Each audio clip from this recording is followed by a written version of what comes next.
Hello. Here for another story.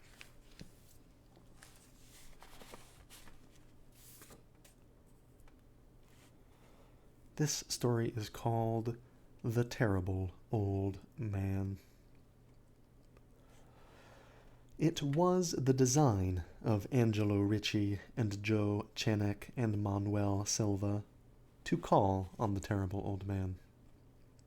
This old man dwells all alone in a very ancient house on Water Street near the sea, and is reputed to be both exceedingly rich and exceedingly feeble, which forms a situation very attractive to men of the profession of Messrs. Ricci, Chanek, and Silva, for that profession was nothing less dignified than robbery.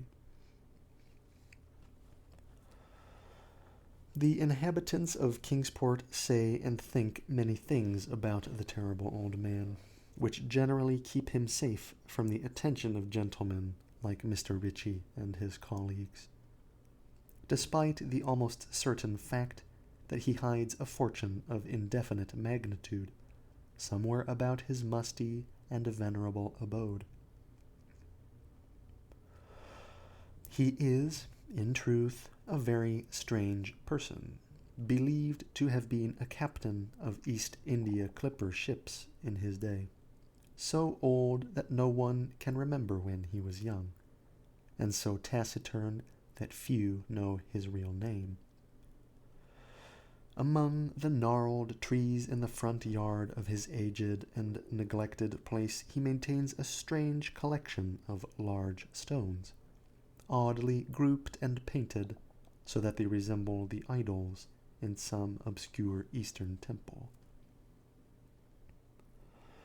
This collection frightens away most of the small boys who love to taunt the terrible old man about his long white hair and beard, or to break the small paned windows of his dwelling with wicked missiles.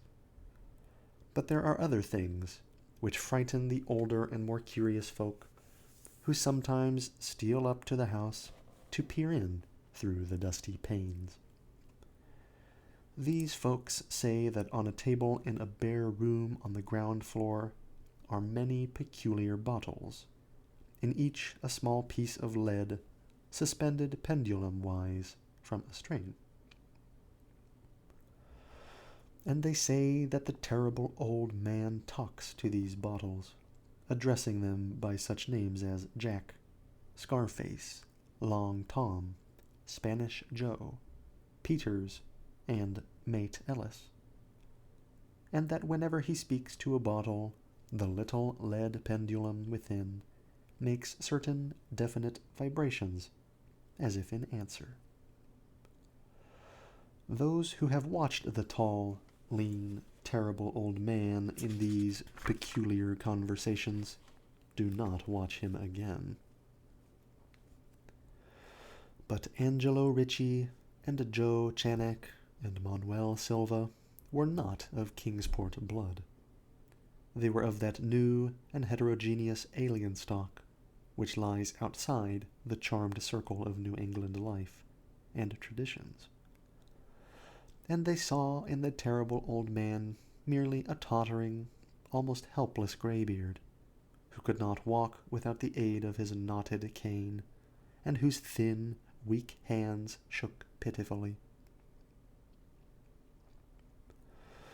They were really quite sorry in their way for the lonely, unpopular old fellow, whom everybody shunned, and at whom all the dogs barked singularly.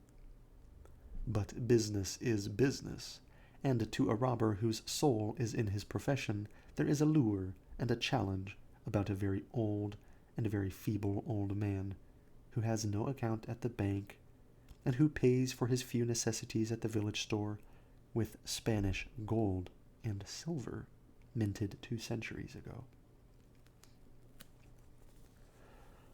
Messrs. Ricci, Chanek, and Silva selected the night of April 11th for their call. Mr. Ricci and Mr. Silva were to interview the poor old gentleman, whilst Mr. Channick waited for them and their presumable metallic burden with a covered motor car in Ship Street, by the gate in the tall rear wall of their host's grounds. Desire to avoid needless explanations in case of unexpected police intrusions prompted these plans for a quiet and unostentatious departure. As prearranged, the three adventurers started out separately in order to prevent any evil-minded suspicions afterward. Messrs. Ritchie and Silva met in Water Street by the old man's front gate, and although they did not like the way the moon shone upon the painted stones through the budding branches of the gnarled trees, they had more important things to think about than mere idle superstition. They feared it might be unpleasant work making the terrible old man loquacious concerning his hoarded gold and silver, for aged sea captains are notably stubborn and perverse. Still, he was very old and very feeble, and there were two visitors.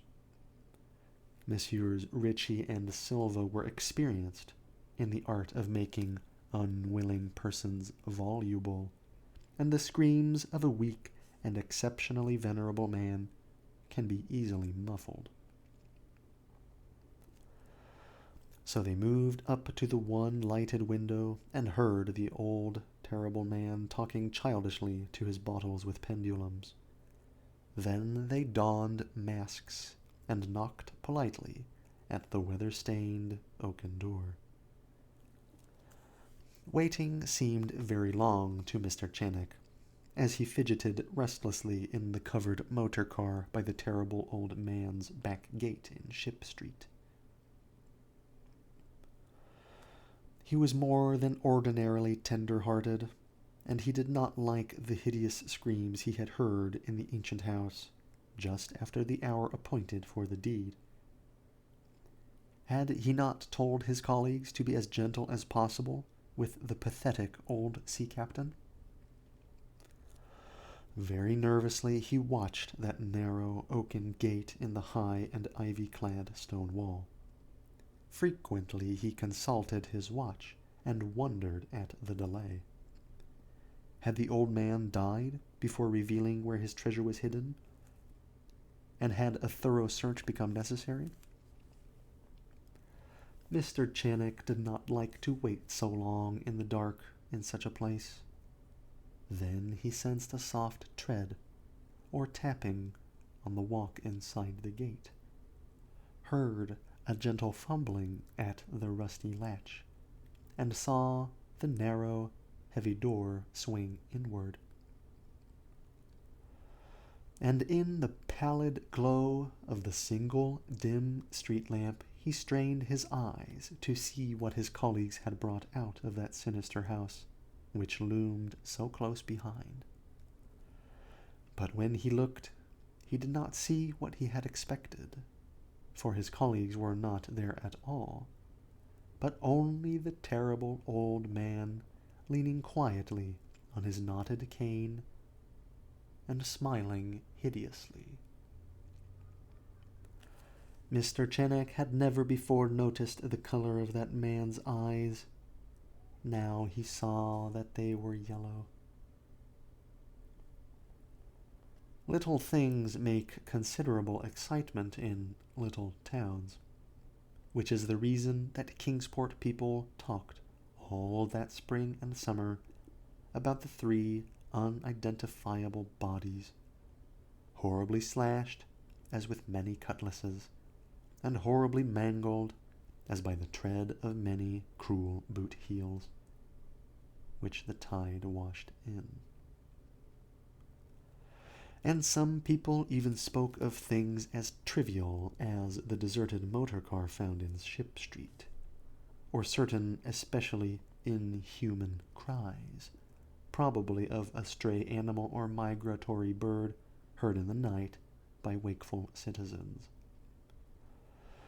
But in this idle village gossip the terrible old man took no interest at all. He was by nature reserved, and when one is aged and feeble, one's reserve is doubly strong. Besides, so ancient a sea captain must have witnessed scores of things much more stirring in the far-off days of his unremembered youth.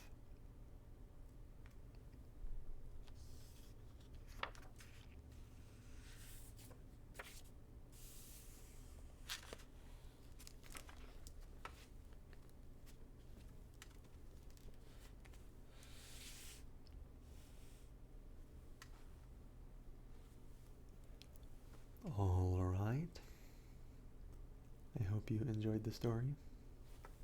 I know I did. Until next time.